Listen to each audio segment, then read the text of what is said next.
तो फिल्म की शुरुआत में हम एक आदमी को देखते हैं जिस कहानी का मेन कैरेक्टर है। उसका नाम लूजिन है, जो एक बहुत ही बड़ी कंपनी और होटल का मालिक है, मगर उसे खाना पीना बहुत पसंद है। वो अलग अलग होटल्स में जाकर वहाँ की हर एक डिश यानी खाने को खाता था। कई साल हो गई थी, मगर आज तक उसे अपनी पसंद का खाना किसी भी होटल में नहीं मिला था। लेकिन उसे जिस भी होटल का खाना पसंद आता था वो उसे अपने होटल में शामिल कर लिया करता था। आज जब वो एक होटल का खाना बड़े मजे से खा रहा था तो उसका मैनेजर कहता है कि आप जितना वक्त खाना खाने में लगाते हैं उतनी देर में तो हम पूरा होटल खरीद सकते हैं। जो सुनकर लूजिन को उस पर बहुत गुस्सा आता है। कहता है कि मेरे लिए खाने पीने से बढ़कर कुछ नहीं है, होटल्स की मीटिंग, खरीदना ना खरीदना कुछ भी नहीं। जिसके बाद वो मैनेजर को इस बात पर अपनी कंपनी से ही निकाल देता है। अब लूजिन जब अपने ऑफिस जा रहा था तो उसी पार्किंग एरिया में एक लड़की दिखती है जो उसकी गाड़ी पर स्क्रैच कर रही थी, यानी छुरी से गाड़ी पर खुरच रही थी। इस लड़की का नाम शेंग था। वो भी इस कहानी की दूसरी मेन कैरेक्टर है। दरअसल शेंग की दोस्त ने उसे कहा था कि तुम दूसरी फ्लोर पर जाकर वहाँ खड़ी एक ब्लैक गाड़ी पर स्क्रैच कर देना, क्योंकि वो उसके दोस्त की थी जिससे वो बदला लेना चाहती थी। उसने उसे धोखा दिया था। लेकिन अब जब शेंग को लूजिन से पता चलता है कि वो दूसरी नहीं बल्कि तीसरे फ्लोर पर है और ये गाड़ी वो नहीं है जिस पर वो स्क्रैच करने आई है बल्कि लूजिन की है, तो उसे बहुत बुरा लगता है। इसीलिए वो उससे माफी मांगती है और कहती है जरा रुकिए एक मिनट, मैं इसे ठीक कर सकती हूँ। अब वो स्क्रैचेस को तो ठीक नहीं करती बल्कि और स्क्रैच करके वहाँ एक दिल बना देती है ताकि उसका मूड अच्छा हो जाए। मगर ये देखकर तो लूजिन को और गुस्सा आ जाता है, इसीलिए वो यहाँ से चला जाता है। शेंग अपने दोस्त और अपने डॉग के साथ किराए के घर पर रहती है। वो एक काफी बड़े होटल में शेफ थी, मतलब कि वहाँ खाने बनाया करती थी, मगर उसकी डिशेस, उसके खाने किसी को भी पसंद नहीं थे, क्योंकि वो हमेशा पुराने और आम खाने ही बनाया करती थी। शेंग अपने होटल की मैनेजर को पसंद करती थी। मैनेजर भी उसे ऐसा दिखावा करता है जिसे वो भी उससे प्यार करता है। और आज जब शेंग उसे कहती है कि हमें अपनी बात को आगे ले चलना चाहिए, इन्हें शादी कर लेनी चाहिए, तो मैनेजर इसके लिए साफ साफ मना कर देता है और कहता है कि मुझे तुम जैसी सूखी कमजोर लड़कियां नहीं पसंद, मुझे अच्छी सेहत वाली लड़कियां पसंद हैं। तो सॉरी, मैं तुमसे शादी नहीं कर सकता। जो सुनकर शेंग का दिल एकदम टूट जाता है। इसके बाद लूजिन उसी होटल में आता है जहाँ की शेफ शेंग थी। अब होटल के वर्कर्स को पता था कि लूजिन एक बहुत ही बड़ी कंपनी और होटल का मालिक है, और अगर उसे यहाँ का माहौल और खाना पसंद आ गया तो वो इस होटल को भी अपने साथ शामिल कर लेगा। तो इसीलिए होटल के सारे वर्कर्स उसके आगे पीछे हो जाते हैं। लूजिन अपने एक साथी और वर्कर के साथ इस पूरे होटल को चेक करता है, जिसके बाद इस होटल का सीनियर शेफ लू को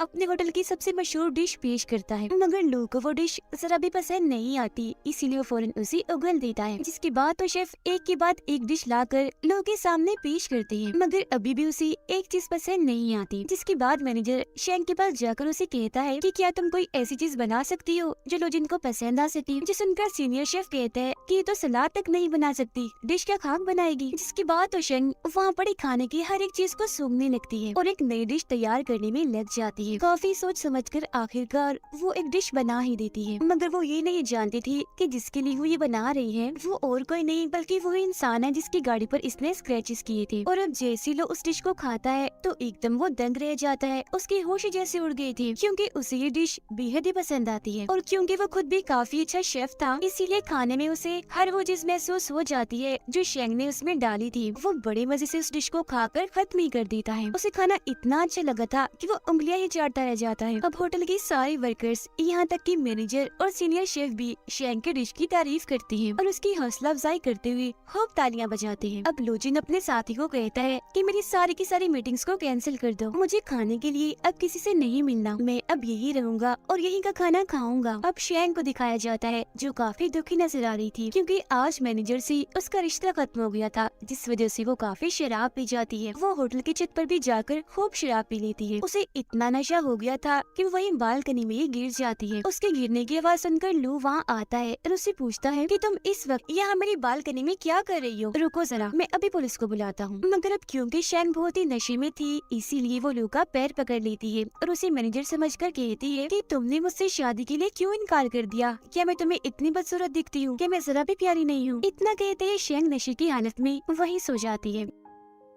तो उसे सबक सिखाने के लिए एक सूटकेस में बंद कर देता है और अपने साथ ले जाकर लिफ्ट में उसे छोड़ देता है। अब जब होटल की वर्कर्स ये देखती है कि शेंग सूटकेस में बंद है तो वो काफी घबराते हुए चिल्लाने लगती है और ये समझने लगती है कि लू ने शेंग के साथ बदतमीजी की है, इसीलिए वो पुलिस को बुला लेती है। तब पुलिस आकर लू को पकड़ लेती है और उसे जेल में बंद कर दिया जाता है। जिसके बाद लू का साथी और शेंग की दोस्त वहाँ आकर लू की जमानत करवा देते हैं। इनके साथ यहाँ लू भी थी। शेंग की दोस्त लू को कहती है कि शेंग ने आपके साथ जो सलूक सलूक भी किया उसके लिए मैं आपसे माफी मांगती हूँ। फिर जब ये दोनों यहाँ से जाने लगती है तो शेंग लू से कहती है कि आप हट जाइए वहाँ से, आप एक गंदी जगह पर खड़े हैं, वहाँ कोई गंदी चीज पड़ी है। तभी यहाँ लू का साथी गाड़ी लेकर आता है तो लू अपने जूतों को वहीं फेंक कर गाड़ी में बैठ जाते हैं और फौरन यहाँ से चले जाते हैं, जो देखकर दोनों लड़कियाँ हंसने लगती है। अब अगले दिन शेंग होटल की एक पेड़ से एक बच्चे की छतरी उतारने जाती है, जो किसी शरारती बच्चे ने मधुमक्खियों के छत्ते में फंसा दी थी। ऐसा करने से मधुमक्खियाँ अपने छत्ते से उड़कर उन सब पर हमला कर देती हैं, जो देखकर सारे बच्चे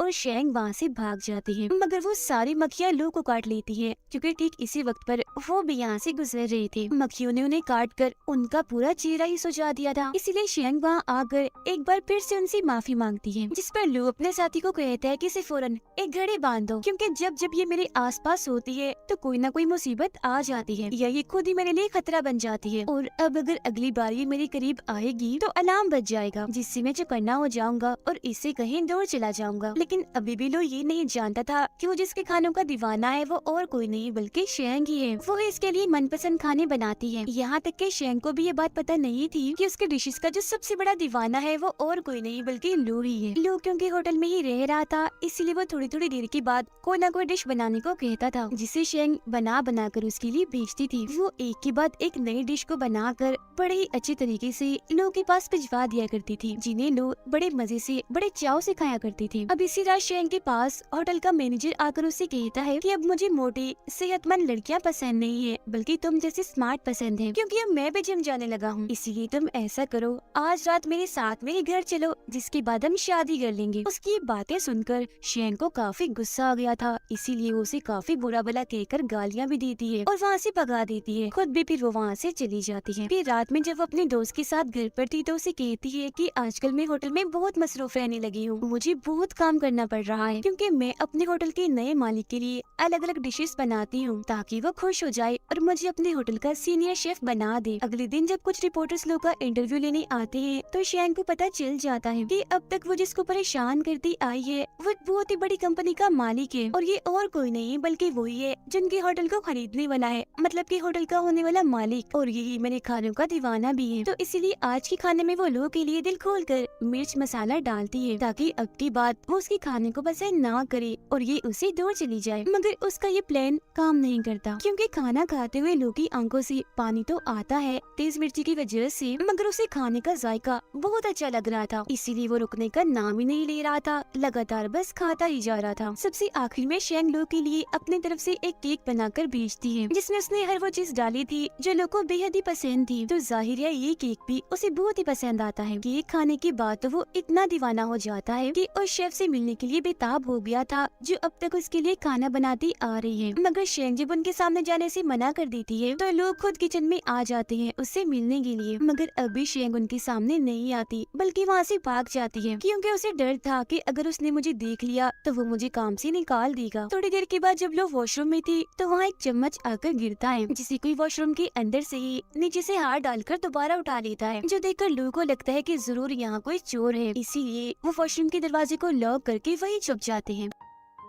अब जब उस वॉशरूम से शेंग बाहर आती है तो चुपके चुपके वहाँ से भागने लगती है। तब लोग उसे पकड़ लेते हैं और गुस्सा करते हुए कहती है कि तुम मेरा पीछे करते करते यहाँ भी आ गई, मगर मुझे पता क्यों नहीं चला, कहाँ है घड़ी तुम्हारी, उस पर अलार्म क्यों नहीं बजा। इस पर शेंग कहती है वो असल में इसकी बैटरी लो हो गई है। अब तभी यहाँ एक आदमी आकर जब दरवाजा खोलता है तो शेंग वहाँ से भाग जाती है, मगर जब लोग वॉशरूम में उसकी शेफ वाली शर्ट देखते हैं तो समझ जाते हैं कि यही वो शेफ है जो अब तक मेरे लिए खाने बना रही थी, जिसके खानों का मैं दीवाना हूँ। इसीलिए अगले दिन जब शेंग काम पर आती है तो लोग खुद उससे मिलने चला जाता है और पूछता है कि अब तक तुमने मेरे साथ जो कुछ भी किया क्या वो सब इत्तेफाक था या जानबूझकर तुमने किया था। जिस पर शेंग बस सुमसा चेहरा बनाकर कहती है कि नहीं, वो सब इत्तेफाक हो सकता है, मैंने जानबूझकर कुछ नहीं किया। जिसके बाद लोग उसे केक बनाने का कहकर वहाँ से चले जाते हैं और शेंग उसके लिए बना भी देती है। और जब वो बेटा केक की मजे ले रहा था तो उसके पास उसके डैड की कॉल आती है, जो उसे कहती है कि तुम अभी तक वहाँ शंघाई में क्या कर रही हो, जल्दी से वहाँ का रेट फाइनल करो और किसी दूसरे होटल के लिए निकलो,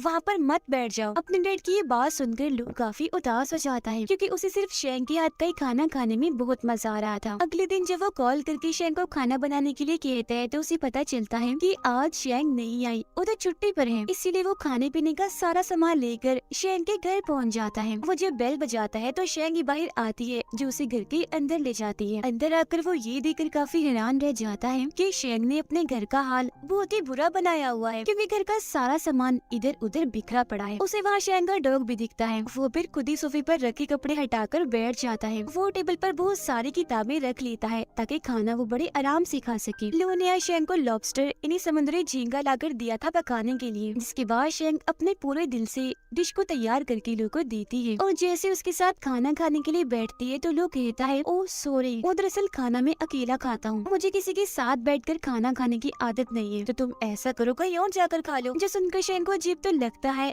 मगर वो फिर भी अपना खाना लेकर किचन में चली जाती है और पूछती है कि क्या तुम अपने घर वालों और दोस्तों के साथ मिलकर भी खाना नहीं खाते। जो सुनकर लो बड़ा ही अजीब जवाब देता है कि जैसे तुम अकेली सोती हो, अकेले नहाती हो, तो उसी तरह बिल्कुल मैं अकेले खाना खाना पसंद करता हूँ। थोड़ी देर के बाद खाना खाकर जब शेंग बाहर आती है तो देखती है कि लो वही सोफे पर ही सो गया है। फिर अगले दिन जब लो की आँख खुलती है तो उसे भी एहसास होता है कि कल रात मेरी आँख लग गई थी और मैं यही सोया रहा। वो फिर शेंग को ढूंढते हुए जब उसके कमरे में जाता है तो देखता है कि वो तो अभी तक सोई हुई है। अब हर रोज एक खाने पीने का सामान लेकर लो शेंग के घर पहुंच जाया करती थी। उसे खाना बनाने का कहकर जब उन खानों को खाती थी तो फिर वहीं सो जाया करती थी। ऐसे ही कई दिन गुजर जाते हैं। शेंग हर रोज एक नई डिश लो के लिए बनाया करती थी। उधर लो के साथी और शेंग की दोस्त की भी दोस्ती हो जाती है। फिर एक दिन जब लो शेंग के घर पर थी तो वहाँ बहुत बारिश होने लगती है। शेंग के घर की छतें इतने कमजोर थी कि वहाँ से पानी टपकने लगता है, इसीलिए ये दोनों छतरी लेकर वहाँ बैठ जाते हैं। फिर अगले दिन हम देखते हैं कि लो ना तो शेंग के घर आई है और ना ही वो होटल में थी, इसीलिए शेंग अपने दोस्त के साथ लो के घर ही पहुँच जाती है। उन दोनों को देखकर लो का साथी उन्हें अंदर तो आने देता है, मगर वो शेंग को लो से मिलने से मना कर रहा था, इसीलिए वो जबरदस्ती भागकर खुद ही लो के पास आ जाती है। वो वहाँ एक लड़की को देखती है जो लो को खाना पेश कर रही थी। उसे देखकर वो लो से पूछती है कि ये कौन है जो मेरे होते हुए आपको खाना दे रही है, जिस पर लो उसे बताते हैं कि ये मेरे घर के शेफ हैं। वो शेफ भी फिर शेंग को बताती है कि मैं पिछले 7 सालों से इनके लिए खाना बनाती आ रही हूँ। अब लो भी शेंग को ये कहते हैं कि क्योंकि ये छुट्टी पर थी इसीलिए आया था मैं तुम्हारे पास खाना खाने। ये बात सुनकर शेंग को काफी बुरा भी लगता है, साथ ही उसे काफी गुस्सा भी आ रहा था, तो फौरन वहाँ से चली जाती है। फिर अगले दिन शेंग जब होटल में काम कर रही थी तो लो की शेफ वहाँ आकर उससे पूछती है कि तुम ये काम कब से कर रही हो, जिस पर शेंग बताती है कि मैं तो ये काम 5 साल से कर रही हूँ। वो शेफ कहती है फिर तो तुम अभी मेरे सामने छोटी ही हो, मतलब इतनी माहिर नहीं हो जितनी मैं हूँ, अनाड़ी कह सकते हैं, मगर क्योंकि लोगों को तुम्हारे हाथ का खाना भी पसंद है तो तुम्हें मेरे साथ काम करना चाहिए। हफ्ते में 5 दिन मैं और हफ्ते के आखिर में 2 दिन तुम उनके लिए खाना बनाओगी। वो शेंग को एक लिस्ट बनाकर देती है, यानी कि तुम्हें लोगों को क्या क्या खिलाना है, जिसके बाद वो यहाँ से चली जाती है। मगर उसकी बातों से शेंग को इतना गुस्सा आ गया था कि वो उस लिस्ट को ही फाड़ देती है और फूट फूट कर रोने लगती है, क्योंकि वो नहीं चाहती थी कि उसके अलावा और कोई लोगों के लिए खाना बनाए। अब अगले दिन जब शेंग होटल के किचन में थी तो तभी सीनियर शेफ वहाँ आकर सभी शेफ से कहती हैं कि बस अब तुम लोग खाना बनाना बंद कर दो, क्योंकि लो की कंपनी ने इस होटल को खरीद लिया है और उन्हें हमसे भी अच्छे और माहिर शेफ चाहिए, इसीलिए उन्होंने हम सबको इस होटल से निकाल दिया है। अब जब लो वहाँ आते हैं तो शेंग गुस्से में वहाँ से चली जाती है और अपना सारा सामान इकट्ठा करने लगती है। तब जब लो उसके पास जाता है तो शेंग उससे पूछती है कि क्या तुमने सबको होटल से निकाल दिया, जिस पर लो कहता है कि हाँ, क्योंकि मैं इस होटल को काफी बड़ा और अच्छी लेवल का होटल बनाना चाहता हूँ, मगर हाँ तुम्हें अपने शेफ बनाना चाहता हूँ ताकि तुम मेरे साथ रहकर मेरे लिए खाने बनाया करो। जो सुनकर शेंग कहती है मगर मेरी भी एक शर्त है, तुम 2 शेफ के खाने एक साथ नहीं खा सकती, इसीलिए तुम्हें हम दोनों में से यानी उस शेफ और मुझ में से किसी एक को चुनना होगा, और अगर तुम्हें ये मंजूर नहीं तो क्या हम सब शेफ तुम्हारे इस बड़े लेवल वाले होटल में काम नहीं कर सकते। तुमने एक साथ ही सबको निकाल दिया, कोई जज्बात एहसास इंसानियत तुम्हारे अंदर है कि नहीं, आखिर तुम कैसे सबको निकाल सकते हो। ये कहते ही वो रोने लगती है। जो सुनकर लोग कहते हैं कि बस यही तो फर्क है, मैं तुम्हारी तरह नहीं सोचता, मेरा काम है लोगों को निकाल कर उनकी जगह और अच्छे लोग लाना, मैं ऐसे बेकार में लोगों को अपने पास रखकर अपना नुकसान नहीं करवा सकता। जो सुनकर शेंग भी कह देती है तो ठीक है, फिर मैं भी तुम जैसे खुदगर्ज और ऐसे इंसान के लिए काम नहीं कर सकती जिसके अंदर कोई इंसानियत एहसास नाम की चीज न हो, और इंसान को सिर्फ जज्बात इंसान बनाते हैं। तुम्हारे अंदर जज्बात नहीं तो तुम इंसान तो कहला ही नहीं सकते, तुम तो एक जानवर हुए। इतना बोलकर वो वहाँ से चली जाती है और अब क्योंकि वो बेरोजगार थी इसीलिए वो दुखी रहने लगती है। उधर लो से भी नहीं रहा जा रहा था, उसे बार बार शेंग की याद सता रही थी, जिसके बाद लो शंघाई को छोड़कर यूके के लिए निकल जाती है। और जब ये बात शेंग को पता चलती है तो अपने दोस्त के सामने बहुत रोती है और कहती है कि मुझे अफसोस हो रहा है, लो के साथ मैंने बहुत बदतमीजी की है। वो मुझे बहुत पसंद थे, उनके लिए खाना बनाना भी मुझे बहुत अच्छा लगता था। काश कि मैं उन्हें बता सकती कि शायद मैं उनसे प्यार करती हूँ, वो मुझे अच्छे लगते हैं। बार बार वो मेरे जहन में आ रही है, उनके बारे में सोच कर तो मैं पागल हो रही हूँ। फिर जब लोग लंदन पहुँचते हैं तो उनके शेफ उनके लिए खाना लाती है, मगर हमेशा की तरह टूट पड़ने की बजाय वो आराम से बैठी रहती है, खाना नहीं खा रहे थे बल्कि काफी उदास थे। फिर अगले दिन जब लो अपने डैड से मिलता है तो वो पूछते हैं कि शंघाई में तुम्हारे साथ ऐसा क्या हुआ जो तुम वहीं रह गए। मैंने तुम्हें कितनी बार कहा है कि डील करके फौरन वापस आ जाया करो, वहीं मत बैठी रहा करो। तब उनके जवाब में लो कहता है, डैड कितने दिन हो गए हैं हमने एक साथ मिलकर खाना नहीं खाया, चलिए आइए साथ बैठकर खाना खाते हैं। और जब वो खाना खा रही थी तो लो अपने डैड से पूछता है कि क्या आपने कभी किसी से प्यार किया है। जो सुनकर वो कहती है कि हाँ, सबसे ज्यादा प्यार मैंने तुम्हारी माँ को किया और अब तुमसे करता हूँ। अब लो अपने साथी को कॉल करके कहता है कि हम न्यूयॉर्क जाने से पहले शंघाई होते जाएंगे। शेंग बेचारी बेरोजगार अपने डॉग के साथ सड़क सड़क भटक रही थी। वो अब जैसे लो की दी हुई घड़ी को बेचने जा रही थी तो वो घड़ी बजने लगती है, जिससे उसे काफी हैरानी होती है क्योंकि ये इस बात की लामत थी कि लो आस पास ही है। और फिर फौरन ही उसे लो की गाड़ी दिख जाती है। उसमें बैठे लो पर जैसे उसकी नजर जाती है तो वो काफी दुखी हो जाती है, इसलिए गाड़ी लेकर फौरन यहाँ से निकल जाती है। वो फिर लो से बचते हुए सब्जी की मार्केट में जाकर छुप जाती है। तब लो उसका पीछे करते करते वहाँ भी आ जाती है। वहाँ उन्हें शेंग का डॉग दिख जाता है, जिसे वो कहते हैं कि अगर तुम मुझे लो के पास ले जाओगे तो मैं तुम्हें मजेदार खाने खिलाऊंगा। जिसके बाद वो डॉग लो को अपने पीछे शेंग के पास ले जाता है, मगर शेंग ने तो खुद को शीशे के कमरे में बंद किया हुआ था। लो उससे कहते हैं, दरवाजा खोलो, मुझे तुमसे बात करनी है। जिस पर शेंग कहती है, नहीं मैं दरवाजा नहीं खोलूंगी, मुझे आपसे कोई बात नहीं करनी क्योंकि मैं आपसे नफरत करती हूँ। चले जाइए अब अपने उसी शेफ के पास, क्योंकि आज के बाद मैं आपके लिए कुछ बनाने वाली नहीं हूँ। जो सुनकर लो कहती है, तुम मेरे लिए सिर्फ एक शेफ ही नहीं बल्कि तुम बहुत ही खास हो, असल में तुम मुझे बहुत ही पसंद हो, इसलिए जल्दी करो दरवाजा खोल दो। जो सुनकर शेंग शर्माने और हंसने लगती है, कहती है, नहीं पहले तुम मुझे ये बताओ कि क्या मैं दुनिया की सबसे खूबसूरत लड़की हूँ? अगर आप बताएंगी